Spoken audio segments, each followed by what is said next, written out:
You got the wrong guy. What? Final trailer dropped a lot of bombs, including, and this is a spoiler warning for those who need it, just in case you want to be surprised inside of the theater and you don't watch any trailers at all, including the fact that Daphne Keene's X-23 is possibly confirmed being inside of this movie along with Lady Deadpool as well.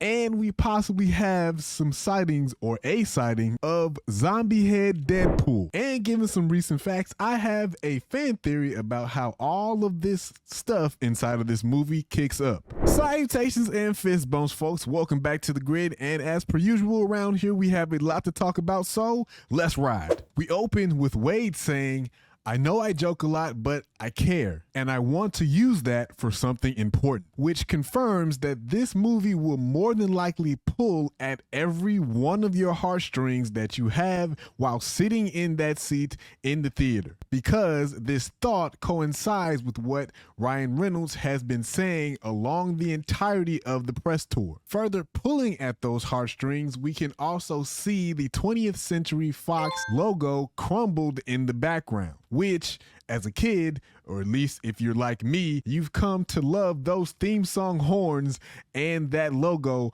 in front of all of the X-Men movies and other movies as well. But apparently, since the merger with Disney, toilet paper go down the hole.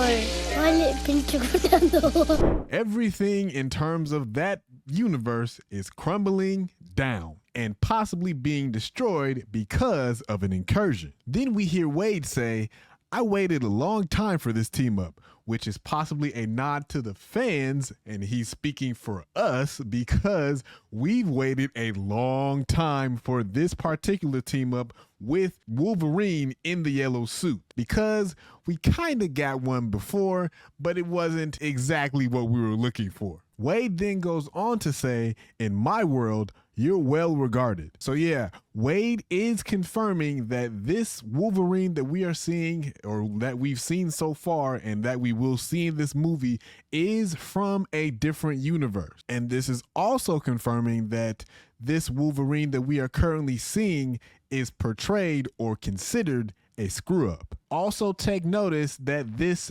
conversation will most likely happen at the beginning on different sides of the diner that we see them in later. So this is either directly before or directly after a huge fight. We also get a chance to see that Logan's dog tags will come up again inside of this story as well, because they were a huge factor inside of the storytelling in the Foxverse for Wolverine and the story of Logan, because almost in every situation they always come up in every movie that he was in that I remember. Then this also gives us a glimpse of what looks like a version of Old Man Logan, which is possibly taken from a flashback or a flash forward depending on where they are in the multiverse, or depending on where they are in the story, possibly from Logan. Then we hear, "You were an X-Man. You were the X-Man."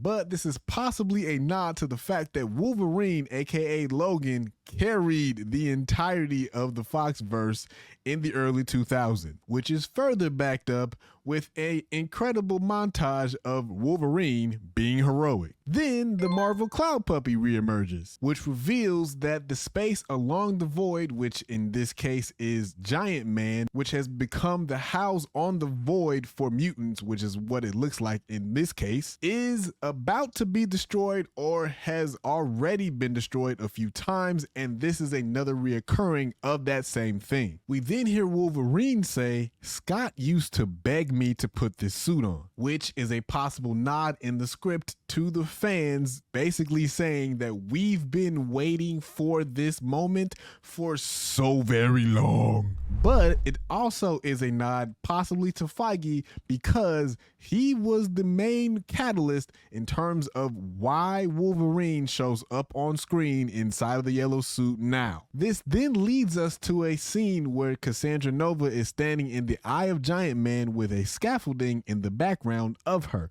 which basically means or possibly says that the civilization that she has created is more civilized and less barbaric than we might have already thought. But this is also a callback to Loki Season 1, Episode 4, where, if you remember, Loki and Sylvie were caught inside of a dying world, which crumbled similarly to the way that this world seems to be crumbling in front of us. And we see the warfare tech that is portrayed here resembles a lot of Borderlands. And we're also given the slight detail that the line directed about Scott is possibly given while talking to Daphne Keene's X-23. Then, while Wolverine is walking next to those large pillars, is this possibly a monument or a gravesite of fallen X-Men? Similar to what we saw in X-Men 97 when Jean saw a bunch of different mutants from Genosha. And if these are grave sites of fallen mutants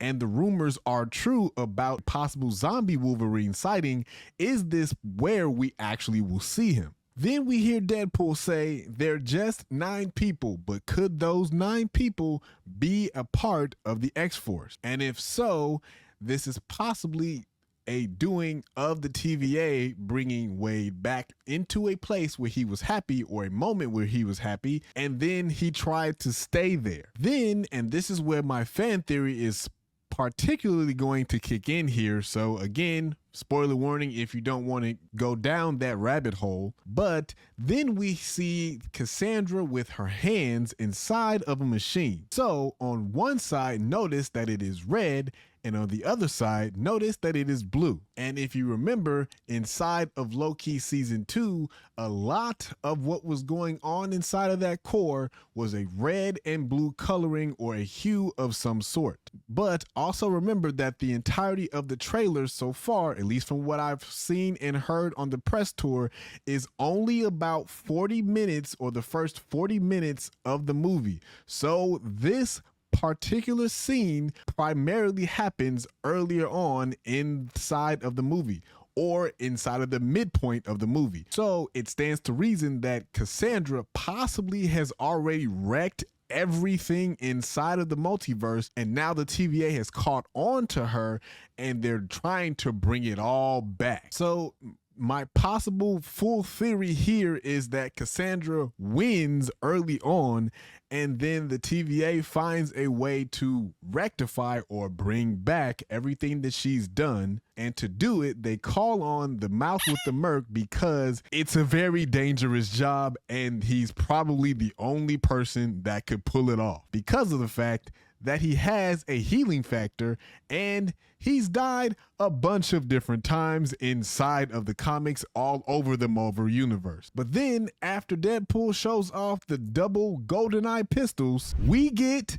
a Lady Deadpool confirmation, as well as a bunch of Deadpools behind her, including a zombified floating head of Deadpool. And if you haven't seen the recent video I talked about in terms of all of the comics that you want to be abreast on, it's definitely going to be a Merc with the Mouth, because it has a lot of different facets and things that come from that comic series that seem to be making their way inside of this movie. And if you want to check that video out, go ahead and hit this video right over here. And if you want to walk down memory lane in terms of everything in terms of X-Men the animated version, go ahead and hit this video series right up here. And until next time, y'all be smooth. Blurred out.